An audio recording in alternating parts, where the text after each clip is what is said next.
Assalamualaikum warahmatullahi wabarakatuh. Perkenalkan kami dari kelompok 3 ingin mempresentasikan metabolisme organisme perairan. Sebelumnya, di sini saya akan memperkenalkan anggota-anggota dari kelompok saya, yaitu yang pertama ada Rida Nur Sabila, yang kedua ada Muhammad Arfiansyah Nugroho, yang ketiga ada Arimbi Artamiviga, yang keempat ada Nabila Nur Azizah, dan yang terakhir ada saya, Muhammad Faisal Fadli Muharam. Oke, di sini kita akan membahas yang pertama ada pengertian metabolisme, yang kedua faktor yang mempengaruhi metabolisme, yang ketiga peran dan fungsi metabolisme, yang keempat proses dalam metabolisme, yang kelima macam-macam metabolisme, yang keenam sistem metabolisme makrobiota perairan, yang ketujuh ada sistem metabolisme mikrobiota perairan. Oke, langsung ke yang pertama yaitu ada pengertian dari metabolisme. Metabolisme adalah seluruh reaksi biokimia yang bertujuan untuk mempertahankan kehidupan pada suatu organisme. Proses ini memungkinkan organisme untuk tumbuh, bereproduksi, mempertahankan struktur, dan merespons lingkungannya. Nah, selanjutnya saya akan menjelaskan faktor-faktor yang memengaruhi metabolisme ikan. Jadi, faktor yang memengaruhi metabolisme ikan itu dibagi menjadi dua, yaitu faktor biotik dan juga abiotik. Untuk faktor abiotik ada suhu, salinitas, oksigen, karbon dioksida, amonia, pH, fotoperiode, musim, dan juga tekanan. Nah, untuk faktor biotik sendiri itu ada aktivitas tubuh, berat tubuh, ada jenis kelamin, umur, kelompok, stres, puasa, dan juga rasio makan. Saya akan menjelaskan salah satu faktor biotik yang memengaruhi metabolisme ikan, yaitu ada body weight atau bobot tubuh, di mana semakin besar bobot tubuh ikan, maka makin besar pula energi yang digunakan untuk memompa darah, respirasi, dan juga gerakan peristaltik khusus. Sehingga dapat disimpulkan bahwa semakin besar bobot tubuh, maka kebutuhan akan metabolisme akan semakin besar pula. Yang kedua yaitu faktor abiotik yang memengaruhi metabolisme ikan. Di sini ada suhu. Suhu tubuh ikan cenderung mengikuti perubahan suhu pada lingkungan karena ikan merupakan hewan poikiloterm. Nah, peningkatan suhu akan menyebabkan peningkatan kecepatan metabolisme, respirasi, dan juga tingkat konsumsi oksigen pada ikan. Suhu lingkungan yang tinggi akan menyebabkan konsentrasi oksigen terlarut dalam air dapat menurun dan konsumsi oksigen oleh ikan akan terus meningkat. Nah, faktor abiotik lainnya yang memengaruhi metabolisme ikan yaitu konsumsi oksigen. Oksigen sangat erat berkaitan dengan suhu. Setiap kenaikan suhu akan menaikkan konsumsi oksigen yang pada akhirnya akan berpengaruh pada kebutuhan metabolisme ikan. Selain itu, kenaikan bobot tubuh ikan akan menaikkan konsumsi oksigen sehingga dapat disimpulkan bahwa kenaikan konsumsi oksigen akan menaikkan pula kebutuhan metabolisme ikan. Hasil penelitian oleh Burrow et al. Tahun 2002 menunjukkan bahwa setiap kenaikan bobot tubuh akan menaikkan tingkat konsumsi oksigen, yang selanjutnya akan menaikkan nilai metabolisme ikan. Selanjutnya kita masuk pada fungsi metabolisme pada ikan.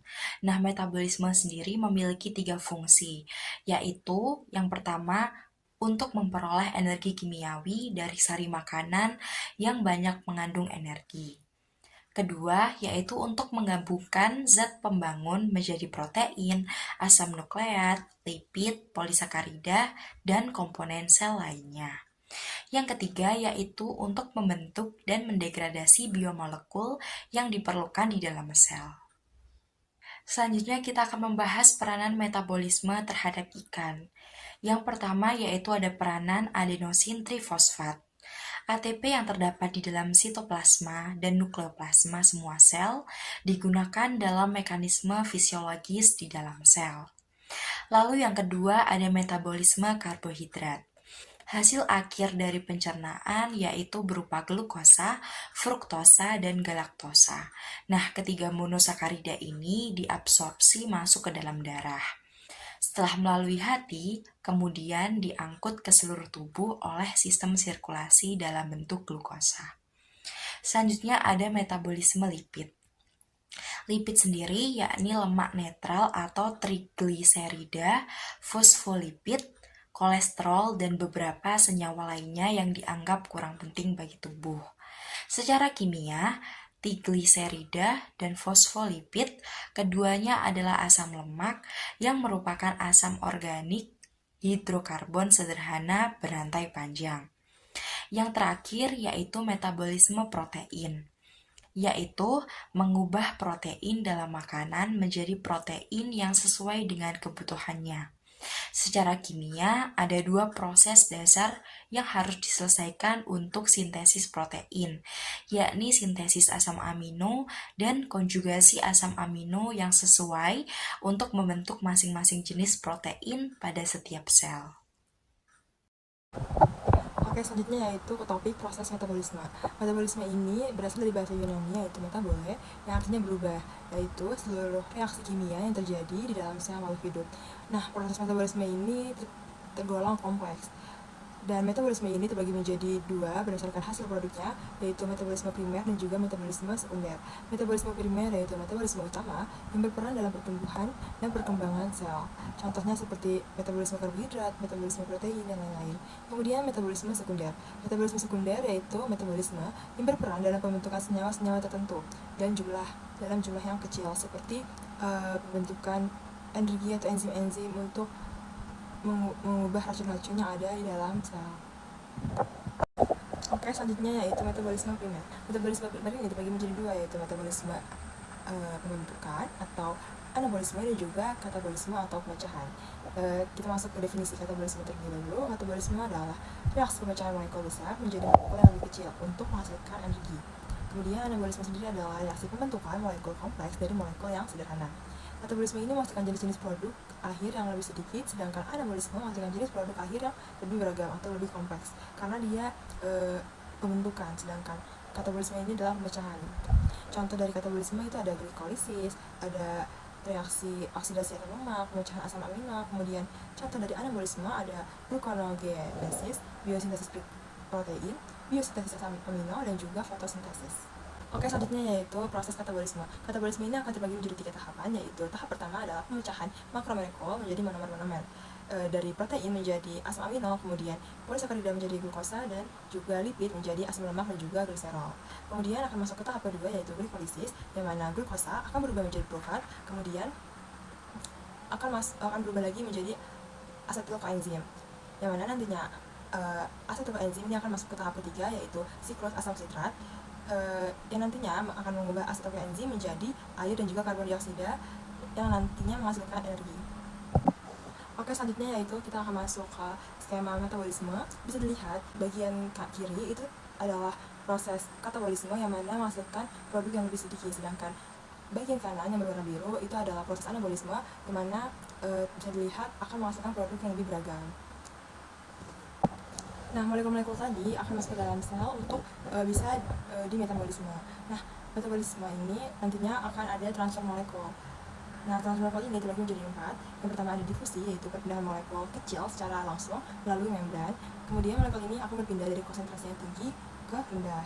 Kemudian yang kedua itu ada osmosis, yaitu perpindahan pelarut suatu zat melalui membran semi-permeable yang ada pada kondisi 3, dibagi menjadi 3, yaitu isotonik, hipotonik, dan juga hipertonik.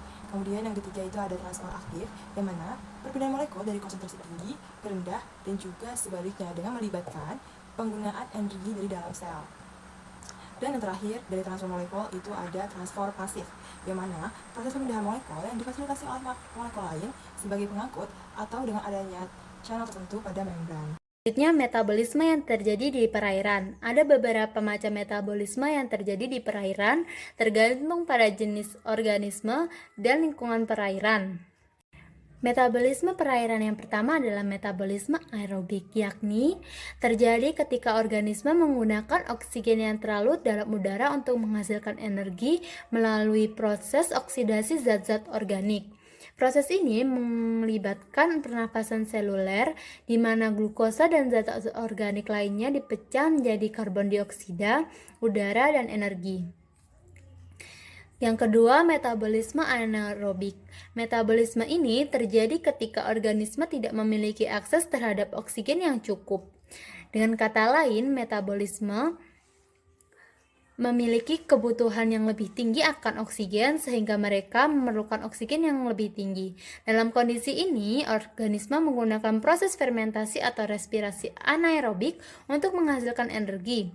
Contoh organisme yang melakukan metabolisme anaerobik adalah beberapa jenis bakteri dan mikroorganisme yang hidup di lingkungan perairan yang memiliki kadar oksigen yang rendah.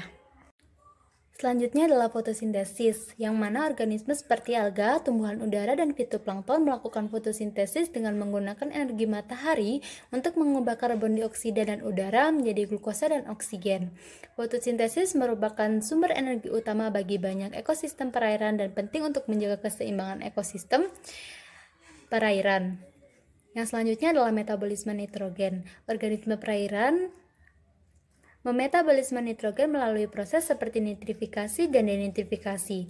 Nitrifikasi merupakan konversi senyawa nitrogen amonia menjadi nitrit dan nitrat oleh bakteri nitrifikasi.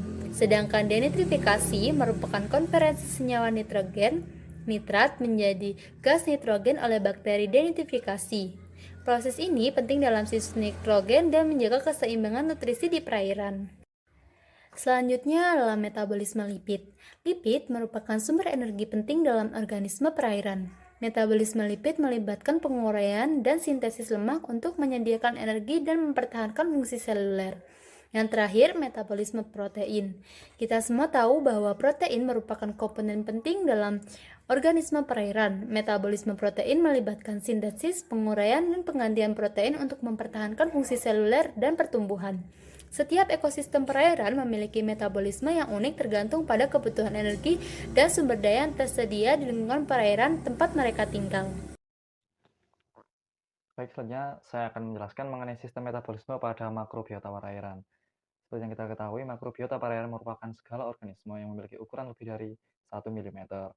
Contohnya seperti ikan, lalu ada tumbuhan air juga, alga, jamur, dan lain-lain. Dan seperti yang dijelaskan sebelumnya bahwa terdapat metabolisme lipid, karbohidrat, dan juga protein dalam sistem pencernaan pada ikan. Selain itu, makrobiota perairan juga memiliki sistem metabolisme yang beragam. Dan seperti kita ketahui bahwa metabolisme terpecah menjadi anabolisme dan juga katabolisme.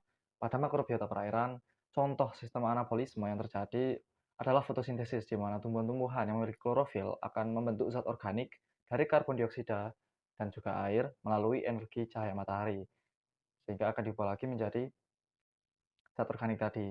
Selain anabolisme juga ada katabolisme, yaitu proses pemecahan zat organik yang biasanya pada makrobiota perairan terjadi melalui sistem respirasi, baik melalui aerob maupun anaerob.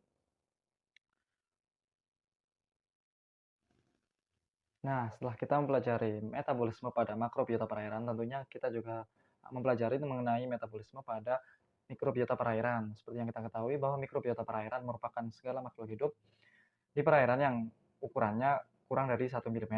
Berbeda dengan makrobiota tadi, di mana metabolisme pada mikrobiota ini cukup banyak.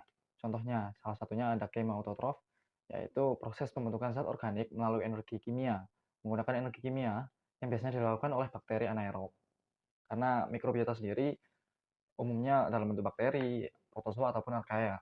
Nah, selain itu juga ada sistem metabolisme dalam jalur sintesa, di mana proses pembentukan zat kompleks terjadi tanpa menggunakan energi dari luar tubuh.